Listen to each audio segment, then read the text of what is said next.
आज का पहला प्रश्न है कि निम्नलिखित में से किस वाद में उच्चतम न्यायालय ने मौलिक अधिकार को नैसर्गिक और अप्रतिदेय अधिकार की संज्ञा दी है।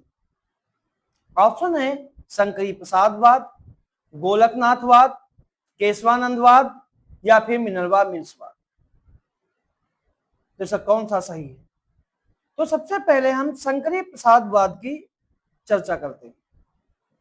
शंकरी प्रसादवाद जो है ये 1951 में हुआ था, 1951।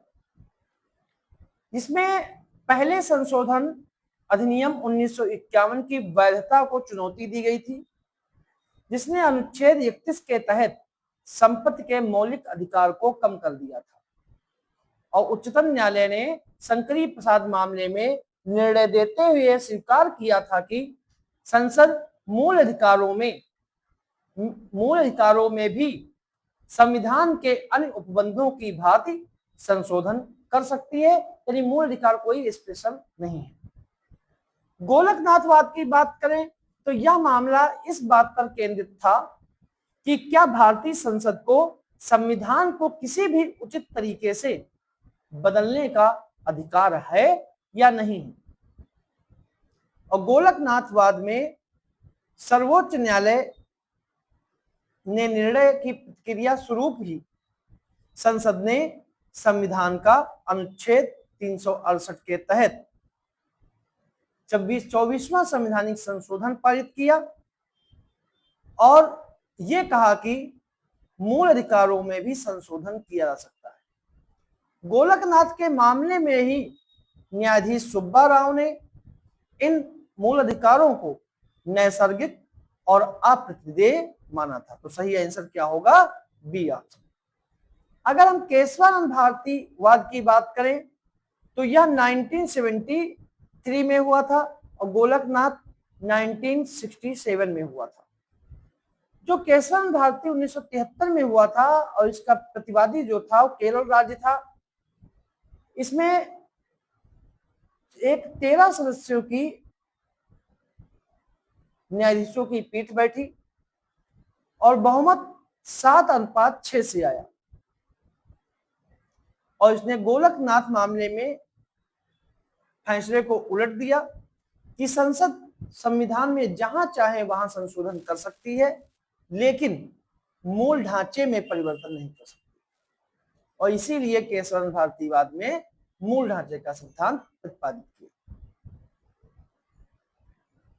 अगर मिनर्वा मिल्स वाद की बात करें, यह 1980 में हुआ था और यह भारत संघ में इसने यह निर्धारित किया कि अनुच्छेद 368 का खंड 4 विधि सम्मत नहीं है, क्योंकि यह न्यायिक पुनरावलोकन को समाप्त करने के लिए पारित किया गया था और इस वाद ने न्यायिक पुनरावलोकन की शक्ति को पुनः जीवित किया। तो सही आंसर जो है वो बी ऑप्शन है। अगला प्रश्न है, निम्नलिखित में से कौन सा अधिकार विदेशियों को प्राप्त नहीं? धार्मिक संस्थाओं का संचालन, विधि के समझ समानता, धार्मिक शिक्षण संस्थाओं की स्थापना या नजरबंदी से संरक्षण। तो इसका सही जो आंसर है वो आपका है सी ऑप्शन, धार्मिक शिक्षण संस्थाओं की स्थापना। देखो अनुच्छेद 15, अनुच्छेद 16, अनुच्छेद 19, अनुच्छेद 32 और अनुच्छेद 30, ये अनुच्छेद जो हैं वो भारत में केवल नागरिकों को प्राप्त है, ये विदेशियों को मूल अधिकार नहीं प्राप्त है। विदेशियों को अनुच्छेद 14, अनुच्छेद 20, अनुच्छेद 21, अनुच्छेद 22, अनुच्छेद 23, अनुच्छेद 24, अनुच्छेद 25, अनुच्छेद 26, 27 और 28 प्राप्त है। ये नागरिक और विदेशियों दोनों को प्राप्त है, लेकिन इसमें शत्रु देशों को शामिल इसमें नहीं किया गया। अगला प्रश्न है, निम्नलिखित में से किस समिति ने पंचायतों के चुनाव कराने के लिए राज्य चुनाव आयोग की स्थापना का सुझाव दिया था?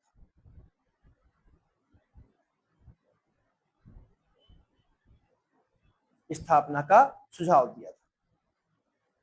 थुंगन समिति, गाडगिल समिति, अशोक मेहता समिति, एलएम सिंघवी समिति। तो इसका सही जो आंसर है वो आपका है बी ऑप्शन, गाडगिल समिति। थुंगन समिति जो है ये 1988 में आई थी और इसको इसलिए जांच का जो मसौदा जांच करने के लिए चुना गया था कि जिला और जिला योजना में राजनीतिक और प्रशासनिक संरचना की जांच करे। गाडगिल समिति जो है ये भी 1988 में आई थी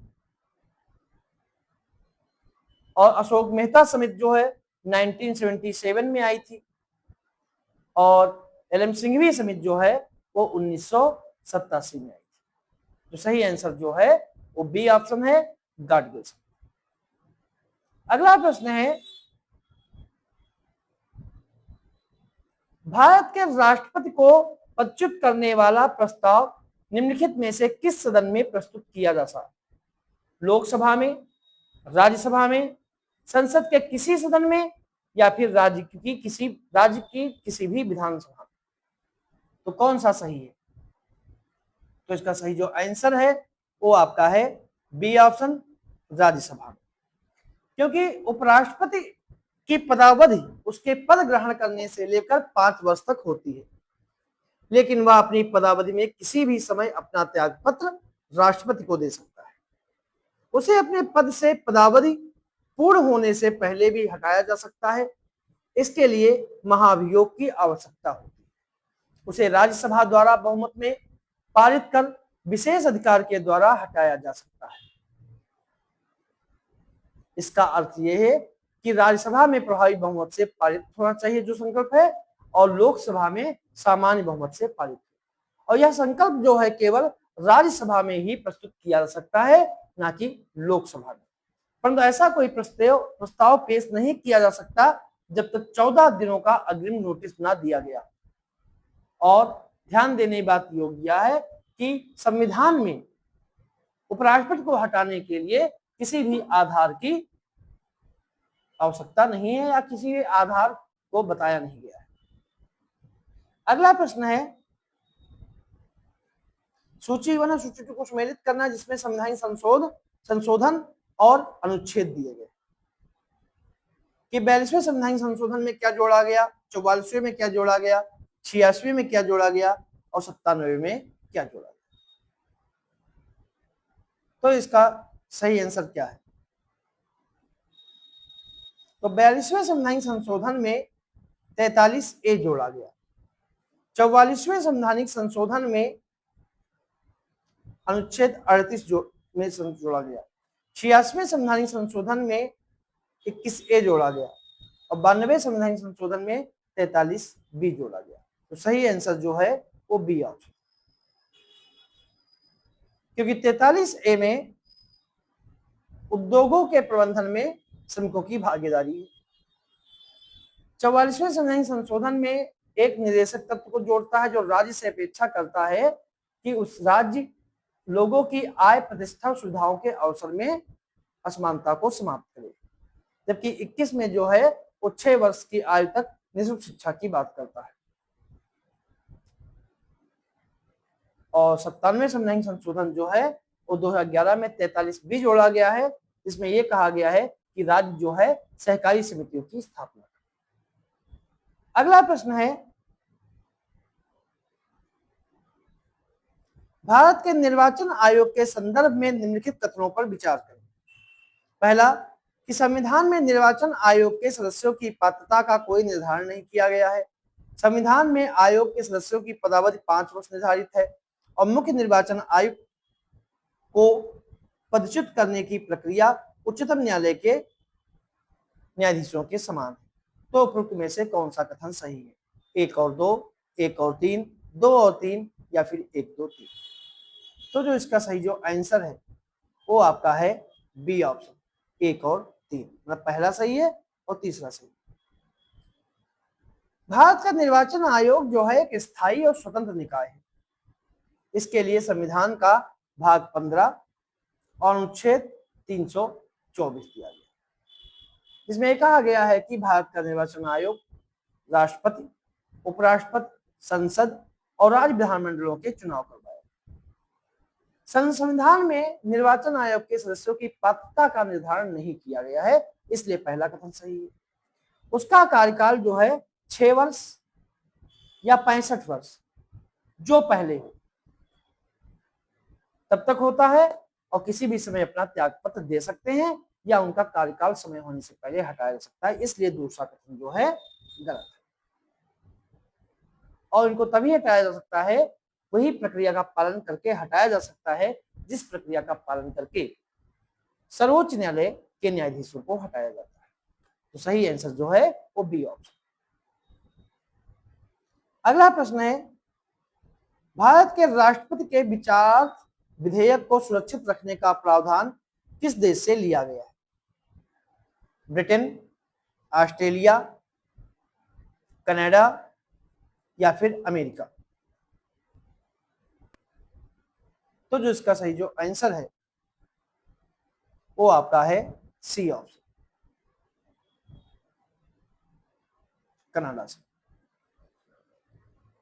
क्योंकि भारतीय संविधान में अनुच्छेद 200 में, आर्टिकल 200 में राज्यपाल के द्वारा विधेयकों की अनुमति के संदर्भ में प्रावधान है, जिसमें कहा गया है जब कोई विधेयक राज्य विधानसभा द्वारा या राज्य विधान परिषद वाले राज्यों में विधानमंडल के दोनों सदनों से पारित कर दिया गया है, तब वह राज्यपाल के समक्ष प्रस्तुत किया जाएगा और राज्यपाल घोषित करेगा कि वह विधेयक पर अनुमति देता है या अनुमति रोक लेता है या विधेयक को राष्ट्रपति के विचार के लिए आरक्षित रख लेता है।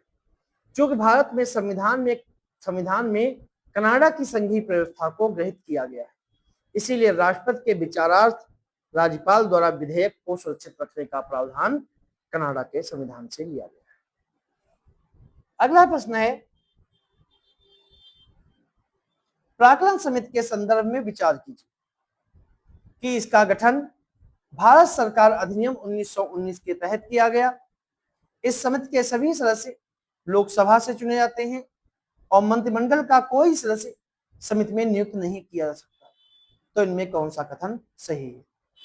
केवल 1 और 3, केवल 2, 2 और 3 या फिर 1, 2, 3? तो जो इसका सही जो आंसर है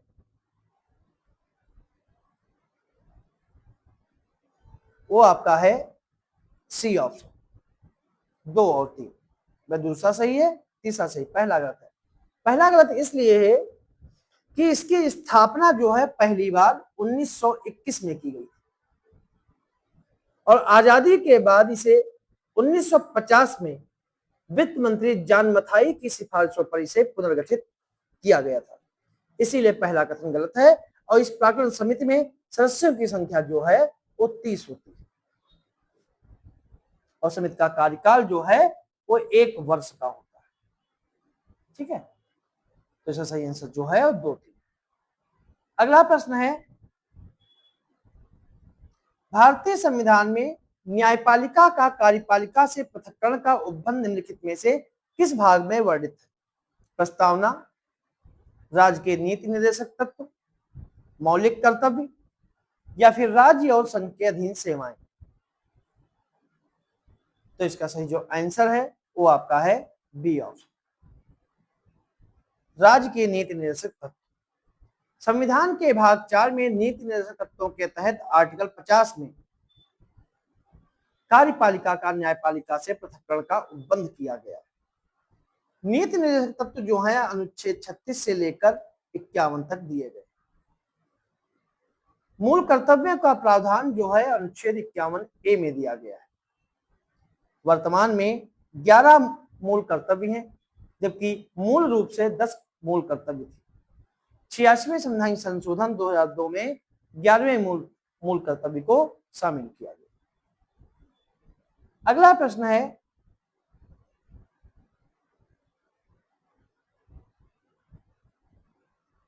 कि निम्नलिखित में से किस संवैधानिक संशोधन के द्वारा संपत्ति के अधिकार को विधिक अधिकार के रूप में संशोधित किया गया? 42वां, 44वां, 17वां या फिर 74वां? तो जो इसका सही जो आंसर है वो आपका है बी ऑप्शन 44वां संविधान संशोधन 1978 के द्वारा दिया।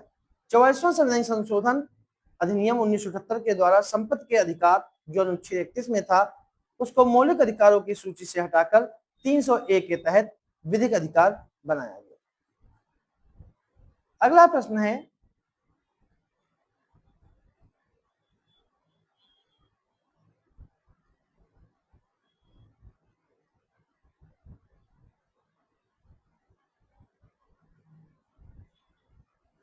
कि निम्नलिखित में से किस या किन स्थितियों में संसद की संयुक्त बैठक आहूत यानी बुलाए जाने का प्रावधान?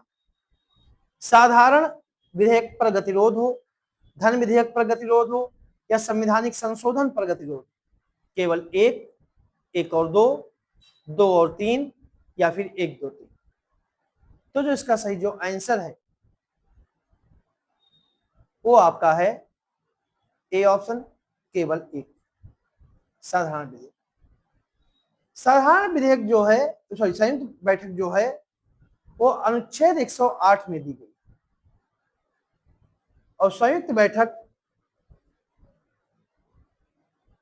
एक ही परिस्थिति में बुलाई जा सकती है कि यदि विधेयक को दूसरे सदन के द्वारा अस्वीकृत कर दिया गया, यदि सदन विधेयक में किए गए संशोधनों को मानने में सहमत और दूसरे सदन के द्वारा बिना विधेयक को पास किए गए 6 महीने से ज्यादा समय हो गया। लेकिन यह भी एक जानने योग्य बात है कि संयुक्त बैठक साधारण और वित्त विधेयक के मामलों में ही बुलाई जा सकती है। धन विधेयक और संवैधानिक संशोधन विधेयक के मामले में इस प्रकार के बैठक का कोई भी प्रावधान नहीं। धन विधेयक के मामले में सारी शक्तियां लोकसभा को, जबकि संवैधानिक संशोधन विधेयक को दोनों सदनों से अलग अलग पारित होना आवश्यक है। यदि कोई विधेयक लोकसभा विघटन के कारण छूट जाता है तो संयुक्त बैठक बुलाई नहीं जा सकती, किंतु संयुक्त बैठक तब बुलाई जा सकती है जब राष्ट्रपति इस प्रकार की बैठक का नोटिस देते हैं जो लोकसभा विघटन से पूर्व जारी कर दिया गया और दोनों सदनों की संयुक्त बैठक की अध्यक्षता जो है वो लोकसभा के अध्यक्ष के द्वारा की जाती है। अगला प्रश्न है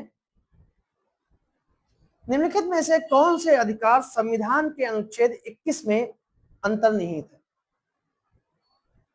स्वच्छ पर्यावरण का अधिकार, फांसी में विलंब के विरुद्ध अधिकार, निःशुल्क विधिक सहायता का अधिकार या आपातकालीन चिकित्सा सुविधा का अधिकार? कूट के आधार पर चयनित करना है, केवल 1 और 2, बी ऑप्शन 3 और 4, 1 2 4 या 1 2 3 4।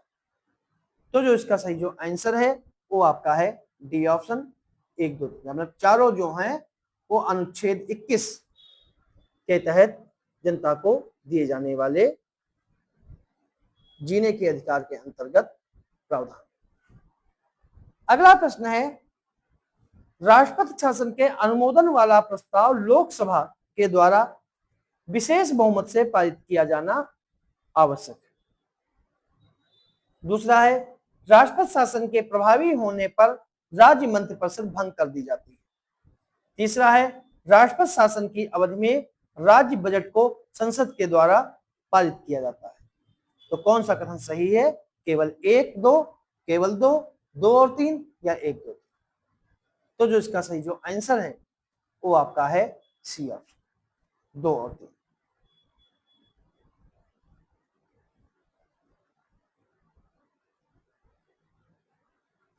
पहला कथन इसलिए गलत है क्योंकि राष्ट्रपति शासन की घोषणा को मंजूरी देने वाला प्रस्ताव, प्रत्येक प्रस्ताव किसी भी सदन के द्वारा सामान्य बहुमत के द्वारा पारित किया जा सकता है, इसलिए पहला कथन जो है वो गलत है। बाकी दोनों कथन जो हैं वो पूर्णतया सही है।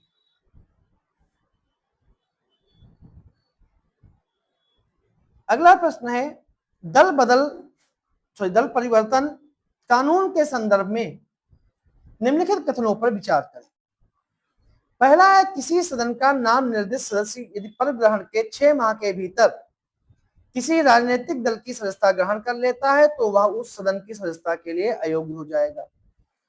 दूसरा, चुनाव के बाद यदि कोई निर्दलीय सदस्य किसी राजनीतिक दल की सदस्यता ग्रहण करता है तो उसे सदन की सदस्यता के लिए अयोग्य हो जाएगा। तीसरा है, पीठासीन अधिकारी के द्वारा दल बदल के मामले पर विनिश्चय के लिए कोई समय सीमा निर्धारित नहीं। तो कौन सा कथन सही है? 1 और 2, 2 और 3, केवल 3 या फिर 1, 2, 3? तो जो इसका सही जो आंसर है वो आपका है बी ऑप्शन, 2 और 3। 2 और 3 सही है, पहला गलत है। पहला गलत इसलिए है कि किसी सदन का नाम निर्देशित सदस्य उस सदन की सदस्यता के अयोग्य हो जाएगा यदि उस सदन में अपना स्थान ग्रहण करने के 6 माह बाद किसी राजनीतिक दल की सदस्यता ग्रहण कर लेता है।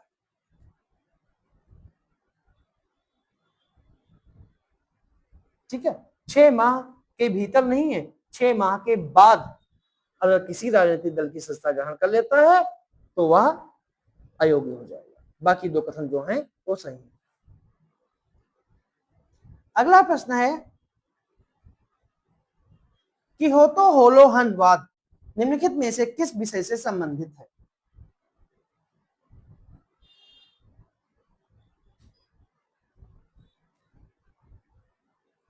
मौलिक अधिकारों में संशोधन से, 10वीं अनुसूची के योग्यता निर्धारण से, निजता का अधिकार से या पदोन्नत में आरक्षण से? तो इसका सही जो आंसर है वो आपका है बी ऑप्शन, 10वीं अनुसूची में योग्यता निर्धारण से। 1917 में के.एस. पुट्टास्वामी बनाम भारत संघ निर्णय में गोपनीयता उसके महत्व का वर्णन किया था कि होतो होलोहन के मामले में। किहोतो हालोहान के मामले में उच्चतम न्यायालय ने अपने फैसले में कहा था कि 10वीं अनुसूची के विषय पर अध्यक्ष और सभापति, लोकसभा के अध्यक्ष या विधानसभा के अध्यक्ष, राज्यसभा के सभापति या विधान परिषद के उपसभापति का निर्णय अंतिम नहीं होगा, उनके निर्णय का पुनरावलोकन किया जा सकता है।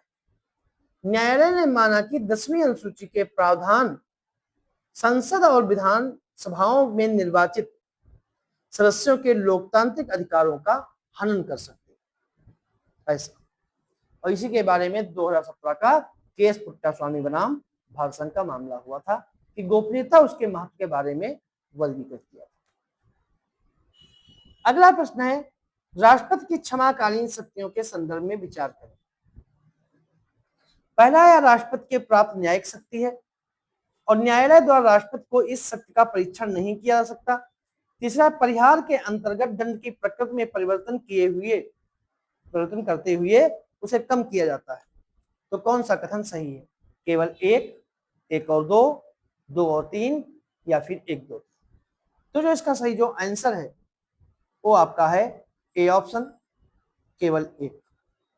पहला सही है, दूसरा कथन गलत है। दूसरा कथन गलत इसलिए है कि न्यायालय राष्ट्रपति की क्षमादान की शक्ति के विस्तार का परीक्षण कर सकता है, किंतु इस शक्ति का प्रयोग कैसे किया गया है इसका परीक्षण नहीं कर सकता। और राष्ट्रपति की क्षमा करने की परिहार शक्ति के अंतर्गत जो है वो दंड की प्रकृति में परिवर्तन किए बिना उसकी अवधि को कम कर दिया जाता है।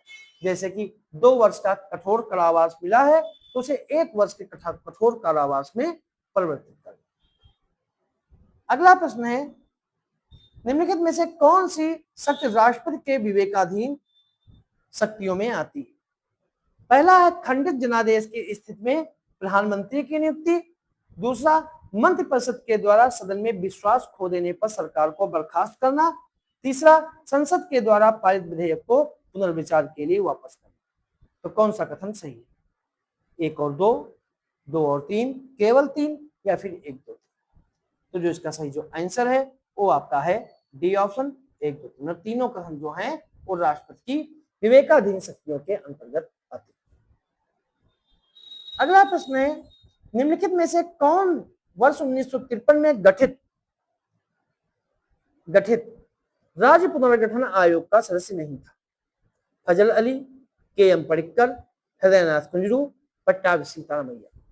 तो जो इसका सही जो आंसर है वो आपका है डी ऑप्शन, पट्टाभी सीतारामैया। राज्य पुनर्गठन आयोग के अध्यक्ष न्यायाधीश फजल अली थे, इसीलिए इसे फजल अली आयोग भी कहते हैं। इसके सदस्यों में के एम पडिक्कर और हृदयनाथ कुंजरू थे। तो स्पीकर पट्टाभी सीतारामैया राज्य पुनर्गठन आयोग के सदस्य नहीं थे। तो ये थे हमारे आज के कुछ प्रश्न।